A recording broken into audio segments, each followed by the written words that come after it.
अगर आप भी चाहते हैं कि गुलाब के प्लांट में बहुत सारे फूल आए ताकि इस समय नवरात्रे चल रहे हैं तो आप डेली दुर्गा माँ को ये गुड़हल के फूल चढ़ा सकें क्योंकि उनको गुड़हल के फूल बहुत पसंद होते हैं।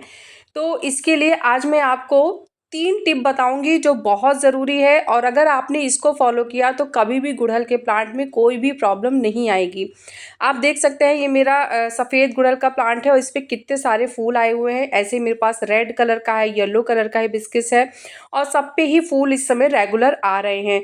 तो फरवरी में मैंने इन सब की कटिंग की थी, प्रूनिंग की थी, जड़ें मैंने इनकी ट्रिम कर दी थी और इनको रिपॉट किया था दोबारा से और वो सारी वीडियो मैंने आप लोग के साथ शेयर की थी। अगर आपने नहीं देखी है तो अभी भी जाके देख सकते हैं आप। फरवरी मंथ में ये सारी वीडियोज़ आपको मिल जाएंगी।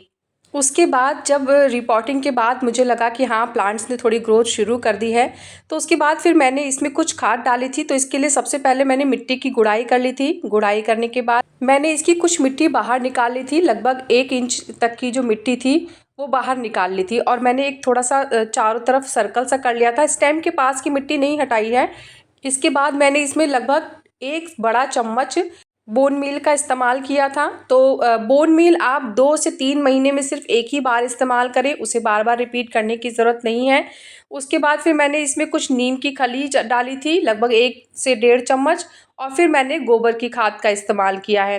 तो अगर आपके पास गोबर की खाद नहीं है तो आप वर्मी कंपोस्ट या लीव कंपोस्ट का भी इस्तेमाल कर सकते हैं। इसकी क्वांटिटी लगभग 2 से 3 मुट्ठी होनी चाहिए, इससे ज़्यादा लेने की ज़रूरत नहीं है। और हाँ देखिए क्या होता है ना कि नाइट्रोजन रिच फर्टिलाइज़र जो होते हैं वो ग्रोथ के लिए बहुत ज़्यादा इंपॉर्टेंट होते हैं। तो अगर आपके प्लांट में ग्रोथ नहीं हो रही है तो आप उसको नाइट्रोजन रिच फर्टिलाइज़र जैसे वर्मी कंपोस्ट है, लीव कंपोस्ट है, गोबर की खाद है ना, या सूखी हुई चाय पत्ती है, ये सब क्या होते हैं, ये सब नाइट्रोजन रिच फर्टिलाइज़र होते हैं जो प्लांट को ग्रो करने में बहुत हेल्प करते हैं। लेकिन अगर फूल नहीं आ रहे हैं, कलियाँ नहीं आ रही हैं या फिर कलियाँ झड़ जा रही हैं तो उसके लिए अलग से कुछ खाद देनी पड़ती हैं, जो भी अभी मैं आगे वीडियो में आपको बताऊंगी। तो मैंने क्या किया है, सारी खाद देने के बाद उन्हें मिक्स कर लिया और वापस जो मिट्टी मैंने बाहर निकाली थी ना गमले से, उसको मैंने वापस से फिर गमले के अंदर डाल दिया है ताकि सारी खाद अच्छे से कवर हो जाए। इसके बाद अभी 2 खाद मैंने और अपने प्लांट को दिया था जो बहुत ही ज़्यादा मेन और बहुत ही इम्पोर्टेंट फर्टिलाइज़र है। इससे क्या होगा, कलियाँ झड़ेंगी नहीं, सूखेंगी नहीं, प्रॉपर खिलेंगी और क्वांटिटी कलियों की बहुत ज़्यादा आएगी। तो उसके लिए मैंने डाला था, सबसे पहले आयरन डस्ट का इस्तेमाल किया था। आप लोग अक्सर पूछते हैं कि आयरन डस्ट क्या होता है?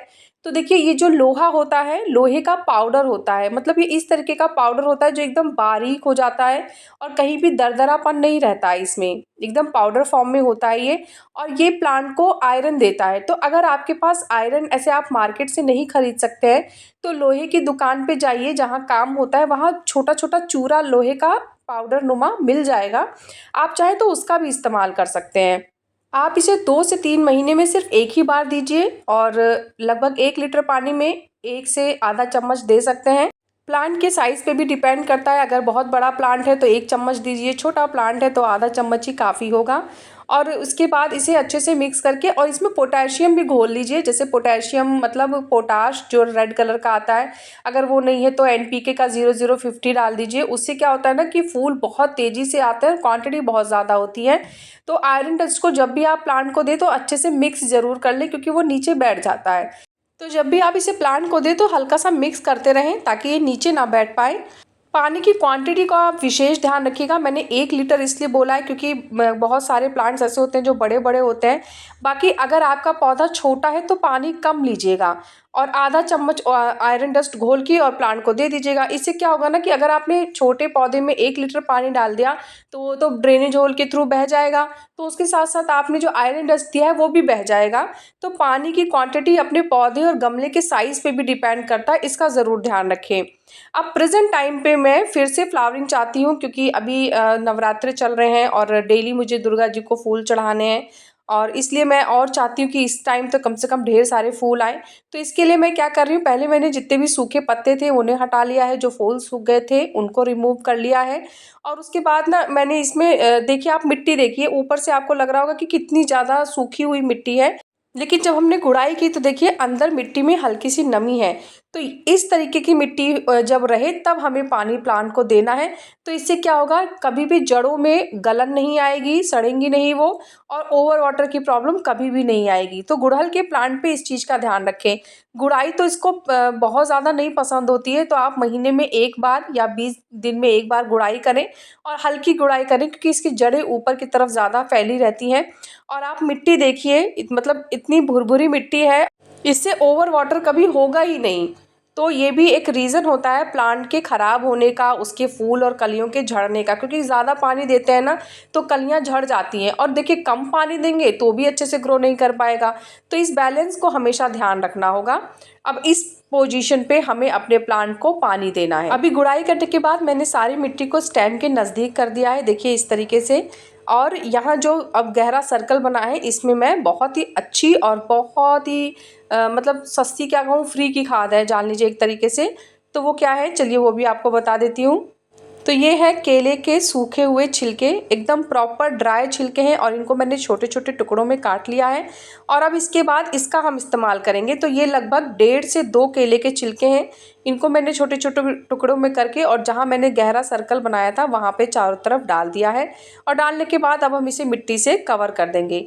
ये स्टेप बहुत ज़रूरी है। अगर केले के छिलके ऊपर ही पड़े रहेंगे तो वो उतना अच्छे से डिज़ोल्व नहीं होंगे, और फिर वो जो प्लांट को चाहिए केले के छिलकों से वो उन्हें जल्दी मिल नहीं पाएगा, तो रिज़ल्ट लेट निकलेगा और हो सकता है फंगस भी लग जाए। और अगर आप मिट्टी में दबा देंगे तो जैसे जैसे हम पानी देंगे ये बहुत ही जल्दी डिकम्पोज्ड होगा और उसके बाद अपना रिज़ल्ट दिखाएगा। ये काम करने के बाद पानी ज़रूर दे दिया करें। इससे क्या होता है, काम तुरंत शुरू हो जाता है, प्लांट अपना फूड बनाना शुरू कर देता है। और वैसे भी मिट्टी सूखी थी तो पानी तो मुझे वैसे भी देना ही था। अब अगर आपके पास केले के छिलके नहीं हैं या फिर आप नहीं दे पाते हैं, तो फिर एक और खाद है जो मैं बता रही हूँ। उसके लिए क्या करना होगा, मिट्टी की गुड़ाई करनी होगी। और इस समय आप देखिए मिट्टी सूखी नहीं है, वो वाली मिट्टी थोड़ी सूखी थी, इस मिट्टी में हल्की सी नमी है। वो इसलिए क्योंकि जो खाद मैं बताने वाली हूँ उसके लिए मिट्टी में हल्की सी नमी होना बहुत ज़रूरी है। एकदम सूखी मिट्टी में वो खाद नहीं दी जा सकती। लेकिन मिट्टी गीली है, फिर भी आप देखिए मिट्टी में कहीं दलदलापन या चिपचिपा नहीं है, मिट्टी अभी भी भुरभुरी ही दिख रही है। तो वेल ड्रेन सॉइल जो मैं बोलती हूँ इसका यही मतलब होता है। तो मैंने फरवरी में जो वीडियो अपलोड की थी गुड़हल की, उसमें मैंने मिट्टी कैसे तैयार करनी है वो भी बताई थी, आप लोग के साथ शेयर किया था मैंने। तो ये देखिए इस तरीके से हल्की सी गुड़ाई कर लेनी है, और गुड़ाई करने के बाद अब जो खाद मैं आपको बताने वाली हूँ वो तुरंत असर दिखाने वाली खाद है। मतलब अगर आप केले के छिलके देते हैं तो वो थोड़ा टाइम लेता है, लेकिन जो खाद मैं बताऊंगी वो आपको कुछ ही दिनों में रिजल्ट देगी। तो इसके लिए मैंने यहाँ पे आधा लीटर पानी ले लिया है। आधे लीटर पानी में अब हम आधा चम्मच पोटाश लेंगे। पानी का इस्तेमाल आप अपने गमले के साइज के हिसाब से करिएगा, लेकिन हाँ आधा चम्मच पोटाश कम से कम किसी प्लांट को देंगे तो अच्छा रिजल्ट मिलेगा। अगर पौधा बहुत बड़ा है तो आप 1 चम्मच भी दे सकते हैं। पोटाश को महीने में सिर्फ 1 ही बार दें, इसको बार बार रिपीट करने की ज़रूरत नहीं है। इसे अच्छे से घोल ज़रूर लें क्योंकि ये नीचे बैठ जाती है, तो इसीलिए मैं इसको जब तक चलाती ही रह रही हूँ जब तक मैं इसको मिट्टी में डाल नहीं दूंगी। तो इसके बाद ये देखिए अब मैंने इस खाद को अपने प्लांट की मिट्टी में डाल दिया है। अब इससे फूलों की क्वांटिटी अचानक बढ़ेगी और बहुत ज़्यादा मतलब फूल खिलेंगे, और फिर नवरात्रों में फूलों की कमी नहीं होगी। बाकी गर्मी आ गई है तो गर्मियों में गुड़हल के प्लांट को कम से कम 6 घंटे की डायरेक्ट सनलाइट ज़रूर दें। इससे पौधे में बहुत ही अच्छे रिजल्ट मिलेंगे। और अगर सुबह के वो 6 घंटे हों तो ज़्यादा बेटर है, लेकिन अगर कोई ऑप्शन नहीं है और 12 बजे के बाद आपके यहाँ धूप आती है तो भी आप दे सकते हैं, क्योंकि ये समर प्लांट है। मतलब वैसे तो ये परमानेंट प्लांट है, लेकिन गर्मियों में भी इसमें कोई ऐसी प्रॉब्लम नहीं आती है। तो कम से कम 5 से 6 घंटे की धूप तो इसको दीजिए, तो ही बढ़िया रिजल्ट मिलेंगे। इंसेक्ट की जहाँ तक बात है उसके लिए नीम ऑयल का स्प्रे करते रहें। बाकी प्लांट में और कोई प्रॉब्लम नहीं आएगी। तो गुड़हल के पौधे से संबंधित सारी जानकारी मैंने बता दी है। इसके बाद भी कोई क्वेश्चन, कोई कन्फ्यूज़न होता है तो आप कमेंट करिएगा। कैसा लगा मेरा आज का ये वीडियो मुझे ज़रूर बताइएगा। अगर आपको वीडियो पसंद आया है तो वीडियो को लाइक करिएगा, चैनल को सब्सक्राइब करिएगा। मिलते हैं फिर नेक्स्ट वीडियो में, तब तक के लिए बाय, टेक केयर।